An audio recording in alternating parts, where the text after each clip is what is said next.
Bună ziua, prieteni! Suntem din nou pe canalul unde discutăm despre siguranță rutieră și astăzi mergem la Botoșani, județul unde se pune harta în cui.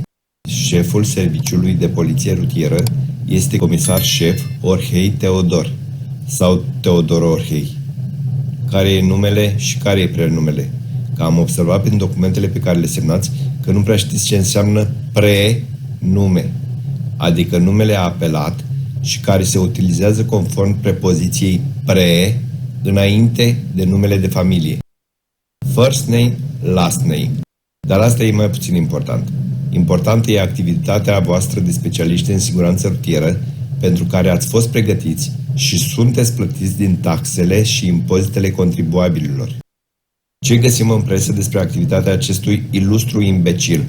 2012 Botoșani News.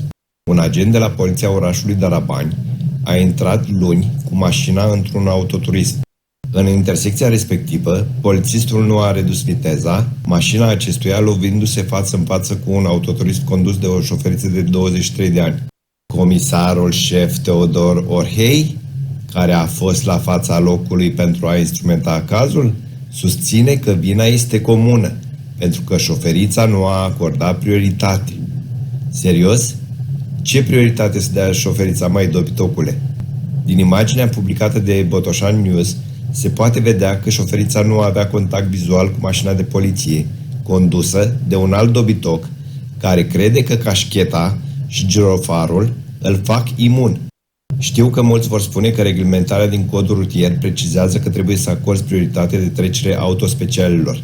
Dar dacă nu le vezi, ce prioritate poți să acorzi?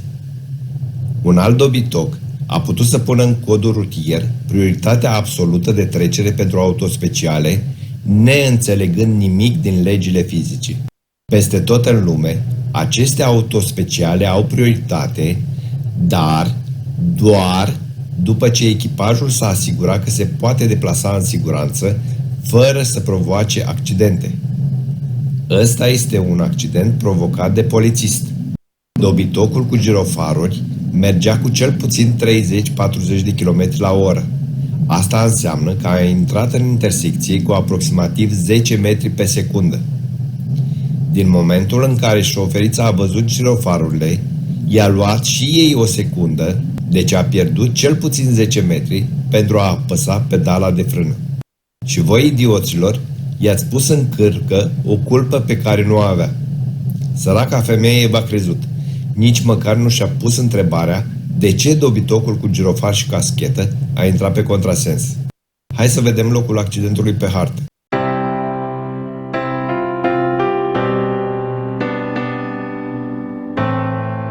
Femeia era pe drumul prioritar. Idiotul cu cașchetă avea stop, dar avea girofar. Mama voastră de idioți. Hai să vedem ce ne mai spune presa. În 2017 ce ai făcut? L-ai făcut scăpat, nevinovat pe colegul beat criță care a produs un accident? Na, așa se face. Corb la corb nu scoate ochii, iar voi, idioților, vă înmulțiți pe zi ce trece. În aprilie 2019, Todirică al nostru devine șef al serviciului rutier, după ce a obținut nota 7,19 la examen. Examenul ăsta a fost la grătare, mici și bere?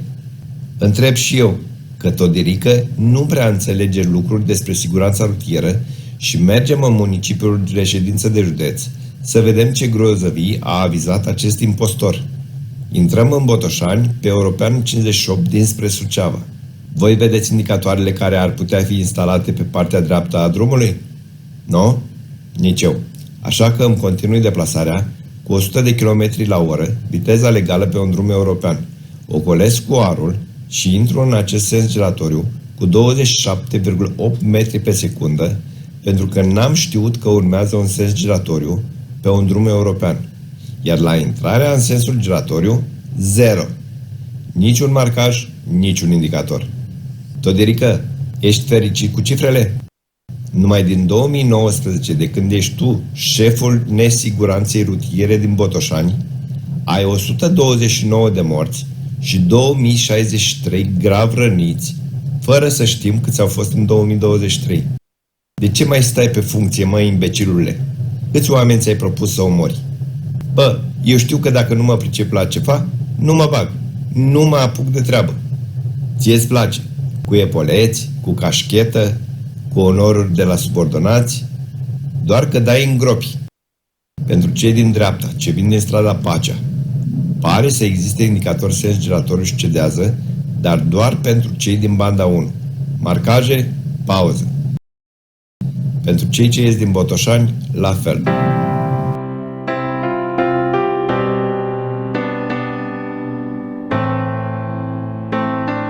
Pentru cei din Pacea, axa opusă, limitare de 30 pentru cei cu handicap, că eu nu înțeleg semnificația panoului adițional. Care e rolul panourilor adiționale? Iar indicatoarele sens giratoriu și cedează le puneți așa cum știți voi, să le vadă doar cei din banda 1.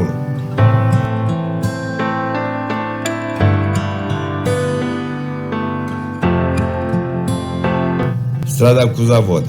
Lipsă indicatoare sens giratoriu, lipsă indicator cedează pentru cei din banda 2, indicator cedează pentru cei din banda 1 la mare distanță de intersecția cu sensul giratoriu, marcaje tâmpite care le spun celor din banda 2 că pot ieși la a doua, a treia sau la a patra ieșire din sensul giratoriu din banda 2, iar la intersecția cu sensul giratoriu avem marcajul cu linia cedează, foarte uzată, fără marcaj cu simbolul cedează. Pentru cei din dreapta, din Arhimandrid Marchian, niciun indicator, nici cedează, nici sens giratoriu, doar marcaje tâmpite de preselectare a benzilor. Deci, conform semnalizării rutiere, ăștia au prioritate de trecere? Da? Pe celălalt sens din Arhimandrid Marchian, indicatorul sens giratoriu obturat de camioneta sau microbuzul care poate parca pe ultimul loc de parcare, iar mai apoi indicatorul cedează doar pentru cei din banda 1, amplasat la trecerea de pietoni și nu în intersecție. Marcajul cu linia cedează sau orice marcaj rutier trebuie refăcut ori de câte ori este necesar. Dar e bine că aveți flori în Botoșani. Mulțumiți-i doamnei care îl face fericit pe domnul primar. Dacă Loverboy se pricepe la flori, se pare că nu știe să utilizeze apa și săpunul. Nu spun că drumurile trebuie spălate cu săpun. Spun doar că noroiul de pe carosabil mărește suprafața de frânare și afectează vizibilitatea pe tip umed, când noroiul îți este aruncat pe parbriz de mașina din față. Nota 2, Toderică. Erai foarte prost când ai avizat semnalizarea rutieră în acest loc. Tot pe Arhimandrid Marchian, la intersecție cu calea națională, avem un semafor și un panou adițional. Ai văzut indicatorul stop? Nu. Niciun șofer nu va vedea indicatorul stop atunci când se deplasează cu 13,89 metri pe secundă, adică cu 50 de km la oră, pentru că este acoperit în mare parte de panoul adițional. Dacă semaforul nu merge, uite accidentul. Pe breteaua din dreapta există un indicator cedează și fantastic. Ai avizat lumina adițională cu verde intermitent pentru dreapta? Serios? Ești bolând, mă, băiatule. În calea națională găsim o parcare în unghi ascuțit, așa cum se face. Cei ce ies din locul de parcare nu vor avea vizibilitate pentru a se asigura și pentru a acorda prioritate celor din banda de rulare. Mă gândesc la șoferul mașinii parcate după microbuz, care va trebui să scoată aproape toată mașina în banda de rulare până când va avea vizibilitate asupra drumului. Mai departe, avem o bifurcație nesemnalizată, iar mai apoi o intersecție. Cei din dreapta au indicatorul stop doar pentru cei din banda 1, iar pentru cei din banda 2, nimic. Pe cealaltă intrare în nodul rutier, cei din banda 1 au indicatorul cedează, iar cei din banda 2 probabil că au prioritate, pentru că nu văd niciun indicator și niciun marcaj. Mergem la Dorohoi. Poate acolo e ceva mai bine. În centrul orașului avem un sens giratoriu. Pentru cei din banda 1 avem un indicator sens giratoriu la mare distanță de intersecție, dar niciun marcaj și niciun indicator cedează. La fel și pe a doua intrare, doar indicatorul sens giratoriu și doar pentru cei din banda 1, la mare distanță de intersecție, unde nu văd niciun indicator sau marcaj cedează. Pe a treia intrare la fel, niciun fel de semnalizare. Pe a patra intrare avem un indicator sens giratoriu care poate fi glob în pomul de iarnă și care e amplasat la vreo 50 de metri de intersecția cu sensul giratoriu. În rest, marcajele sau indicatoarele stop, se pare că voi, specialiștii de la Siguranța Rutieră Botoșani, nu prea le aveți în vedere nici atunci când avizați semnalizarea, nici atunci când controlați și verificați starea semnalizării rutiere. Pe Grigore Ghica întâlnesc indicatorul cedează la o intersecție T. T de la comisar Tâmpit. Foarte frumos. Care e drumul cu prioritate? În dreapta, cei ce intră în intersecție au indicatorul drum cu prioritate, doar că drumul lor se termină. Panourile cu indicațiile turistice nici nu trebuie văzute, pentru că oricum n-aveți turiști, așa că locul lor e în copac. Iar pentru cei de pe cealaltă axă, tot cedează trecerea. Cui? Tuturor. Acum îmi dau seama de ce mi-ați răspuns bălării cu privire la intersecția din Alba. Nu le aveți pe astea cu panourile adiționale, iar aici putea fi simplu. Dar cașchetele voastre nu prea știe multe despre siguranța rutieră. Pe 1 decembrie avem un indicator sens giratoriu la mare distanță de intersecție, dar niciun indicator cedează și niciun marcaj.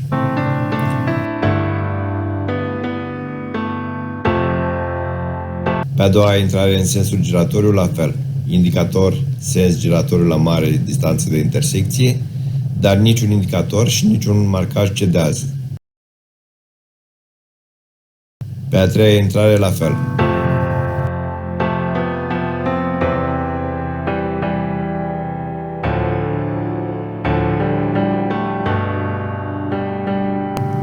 Iar pe a patra, identic. La Flămânzi au murit oameni în 1907 și mor și astăzi, pentru că comisarul șef Teodor Orhei nu vede lipsa marcajelor rutiere sau a indicatoarelor. Chiar dacă există o urmă de asfalt, noroiul e omniprezent, iar gropile sunt la locul lor, acolo unde ar trebui să fie. În intersecția asta, cine are prioritate? Foarte frumos. Ați reușit să cheltuiți banii contribuabililor europeni cu succes.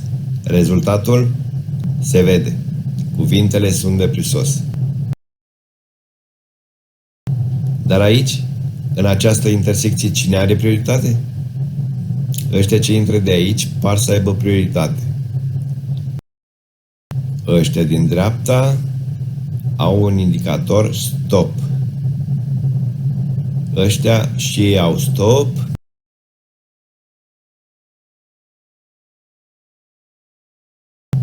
Aici e o stație de autobuz, dar care de fapt e primărie din Flămânzi.